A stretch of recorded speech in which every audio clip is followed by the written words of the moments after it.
করার দরকার নেই। মাঝখানে আপনার বিশ্বের কাশি দিয়ে নাপিতের মতো কালিটাকে বাদ দিয়ে দিয়েছে।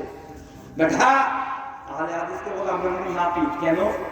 20 টাকার তারাবি করি না 8 টাকার তারাবি করি, আমরা 1 টাকার বিক্রি করি, এই জন্য আমাদেরকে বলে নামাজ চোর। ভাই বলে না বেটা 20 টাকার তারাবি মানুষ যদি নাও পড়ে, যদি 8 টাকার তারাবি পড়ে, তারাবির সর্বোচ্চ ফোকাদের দৃষ্টিকোণে সুন্নাত নামাজ, আর অধিকাংশ জমহুর মুহাদ্দিসদের নিকটে এটা নফল নামাজ। কিয়ামতের মাঠে তারাবি নিয়ে উম্মতে মুহাম্মাদি বাধাগ্রস্ত হবে না।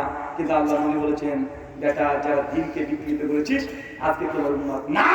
নবী যিনি তারিফ করলো সবচেয়ে উত্তম থেকে লা ইলাহা ইল্লাল্লাহ, তুমি বলছো ইল্লাল্লাহ, তোমার কি বাদ বিকৃত নয়?